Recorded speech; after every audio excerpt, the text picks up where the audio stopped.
Assalamualaikum warahmatullahi wabarakatuh.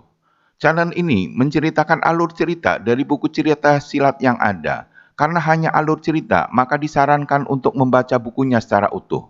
Untuk menambah semangat, saya mengharapkan dukungan pada channel ini dengan cara subscribe, like, comment, and share kepada teman-teman.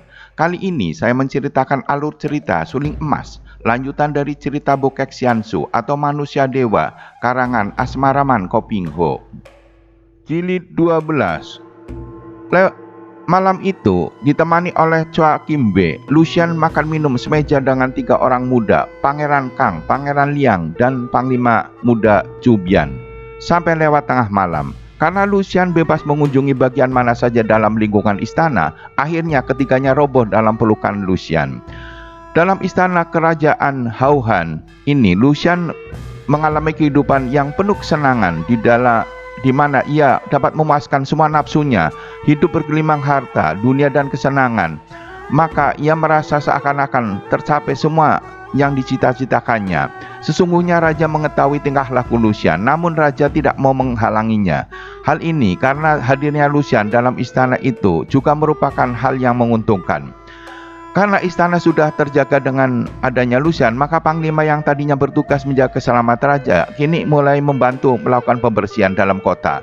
Banyak mata-mata yang musuh ditangkap dan dibunuh. Bahkan belum lama ini belasan orang pengikut anak buah Konglon Senjin dapat dibasmi dalam sebuah kuil kosong. Yang memimpin pembasmian adalah Panglima Muda Cubian yang telah memperoleh kemajuan ilmu yang hebat semenjak menjadi kekasih Lucian.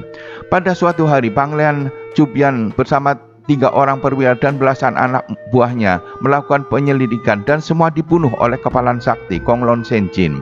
Lucian mendengar peristiwa itu. Tiba-tiba terdengar bersuitan angin dan sesosok tubuh melayang melalui jendela menubruk Lucian. Lucian bangkit berdiri dan akhirnya menyampok tubuh itu di lantai mayat Cubian. Kepalan sakti membeberkan bahwa suami Lucian, Jenderal Kam Si-ek, itu adalah seorang patriot sejati. Akan tetapi engkau telah mengkhianatinya, mencemarkan namanya, apalagi engkau adalah putri Raja Sakti berlengan 8, benar-benar merendahkan nama besar ayahmu. Mengamuklah Lucian dengan mengeluarkan segenap ilmunya yang amat dahsyat dan ganas. Akan tetapi saat ini lawannya adalah kepalan sakti yang juga lihai luar biasa. Hebat bukan main pertempuran ini. Terdengar angin bersiutan mengejar ke arah Lucian. Terjadilah benturan 2 tenaga dalam dan keduanya terpentar ke belakang dengan kuda-kuda masih tidak berubah. Mereka saling pandang dan kaget. Keduanya memiliki tingkat seimbang. Hal ini tentu saja tidak dinyana oleh Konglon Senjin. Bahkan tingkat kepandaian Lucian pada waktu itu sudah mengejar ayahnya sendiri. Sejenak mereka tak bergerak. Namun di ujung bibir Lucian mengucur darah segar. Akan tetapi di leher Konglon Senjin memejamkan mata, lehernya kelihatan biru menghitam. Muncullah Chua Kimbe bersama pasukan pilihan istana segera mengepung dan menerjang Konglon Senjin. Injil iblis kecil beracun, lain kali kita berani lagi. Tiba-tiba Konglon Senjin mencelat ke atas, melayang melalui kepala para pengurung dan cepat sekali telah menghilang dari atas tembok. Bagaimanakah keadaan sastrawan gila dan keluarganya di Gunung Minsan? Busong dan Kue Eng ketika masih kecil mereka seakan kakak beradik, akan tetapi makin besar, makin berakarlah rasa kasih sayang mereka ke satu sama lain. Dan Busong diam-diam mencintai Eng yang kini menjadi seorang gadis remaja berusia 16 tahun, cantik dan lihai ahli silat. Adapun Busong, seorang pemuda berusia 21 tahun, bertubuh tegap, berwajah serius, wataknya diam dan pandai ilmu surat. Pada suatu pagi yang indah di puncak Minsan, sastrawan gila bersama istrinya duduk di depan pondok menikmati hawa di pagi pegunungan yang bersih, sejuk dan menyehatkan. Sastrawan gila berkeinginan menjodohkan Busong dengan Eng. Ginlin menyetujui, namun ada yang masih mengganjal karena Busong tidak belajar silat sama sekali, sementara Eng memiliki kepandaian silat yang tinggi. Sastrawan gila menjelaskan pada istrinya bahwa sesungguhnya ia telah melihat bakal yang terpendam dalam diri Busong. bakat yang luar biasa, bahkan jauh lebih baik daripada diriku sendiri. Karena itulah diam-diam telah kutanamkan dasar ilmu silat tinggi dengan menyuruh dia berlatih semedi dan nafas. Sekarang pun Busong memiliki tenaga dalam yang sangat hebat.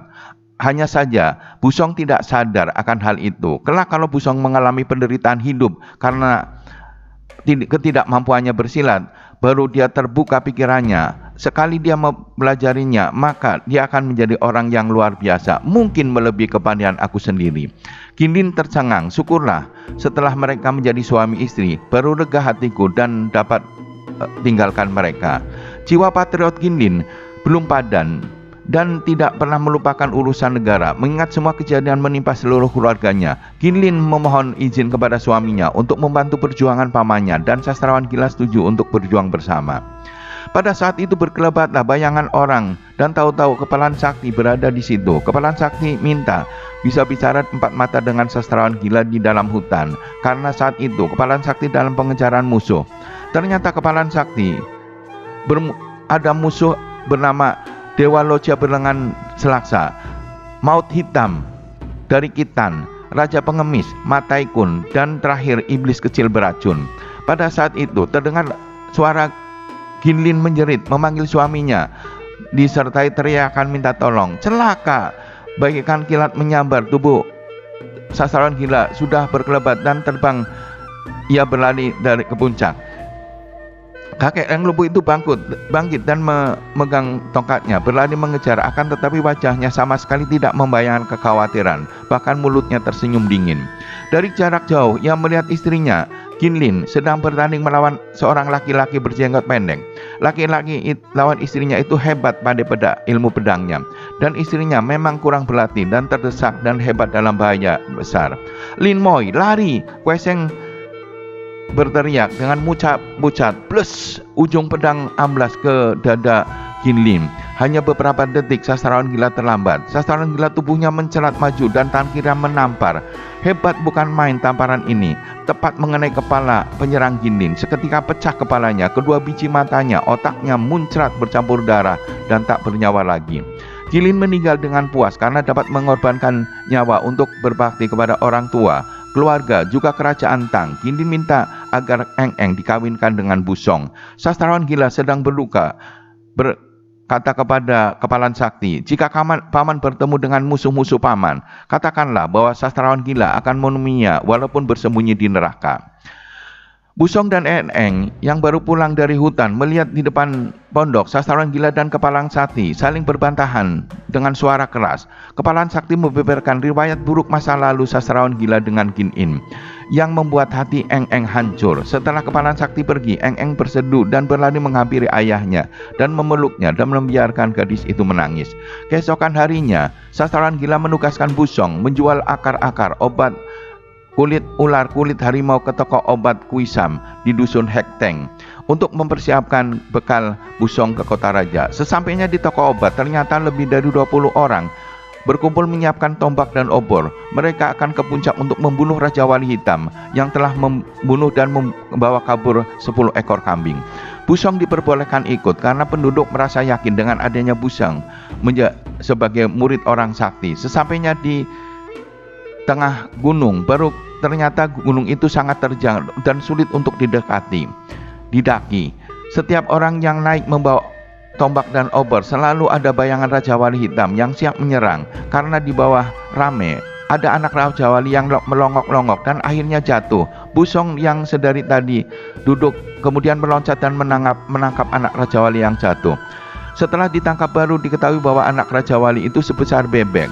Busong memperlihatkan anak Raja Wali kepada warga dan menjelaskan bahwa Raja Wali itu mencuri kambing untuk memberi makan anaknya, dan setelah anaknya sudah bisa terbang, Raja Wali itu akan pergi.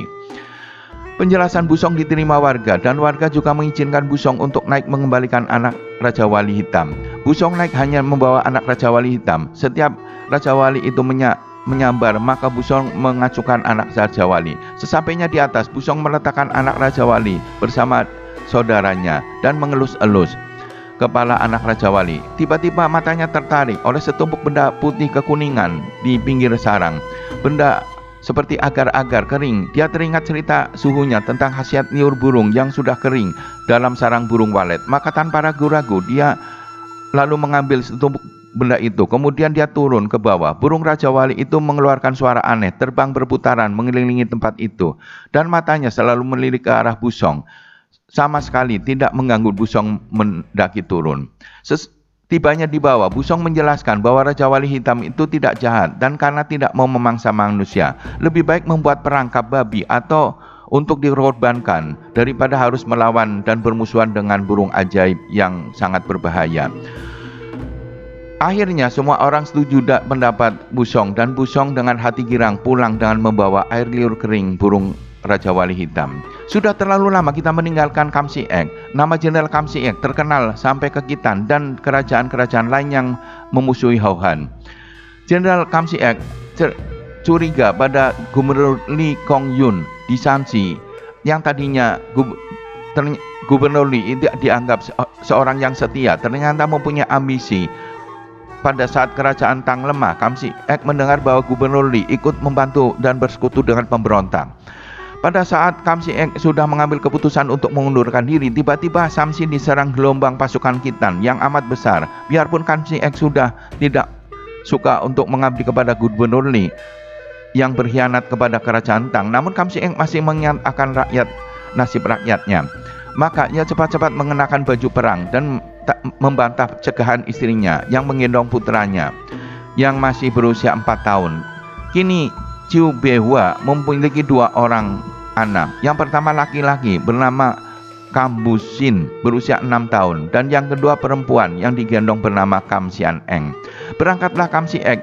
Ia memimpin barisan memotong jalan yang dilalui kepala tentara Khitan yang datang menyerang bagikan gelombang. Dengan siasat memecah belah barisan, membuat jebakan-jebakan dan perangkap, akhirnya barisan terpotong. Barisan musuh menjadi beberapa terpisah. Lalu pasukan-pasukan yang terlatih menyerbu tempat sembunyian mereka.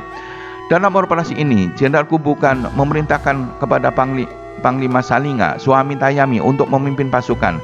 Sebagai seorang prajurit yang bertugas membela negara, tentu saja Salinga tidak berani membantah dan siap berangkat. Akan tetapi Putri Tayami merasa khawatir karena Panglima Salinga bertugas menjaga keselamatan kerajaan, kini harus menyerbu, apalagi yang diserang adalah Shanxi, di mana Jenderal Kamsiek bertugas. Putri Tayami akhirnya ikut dalam barisan bersama anaknya Yalina yang usianya 2 tahun. Demikianlah Kamsiek mengatur siasat memecah belah barisan Khitan, memasang jebakan dan menyerbu, dan dengan tiba-tiba barisan menjadi kocar-kacir. Dalam keadaan terjebak, Panglima Salinga tewas dalam pertempuran. Berita ini sampai kepada telinga Putri Tayami. Putri Tayami menjadi kaget dan berduka, sangat marah.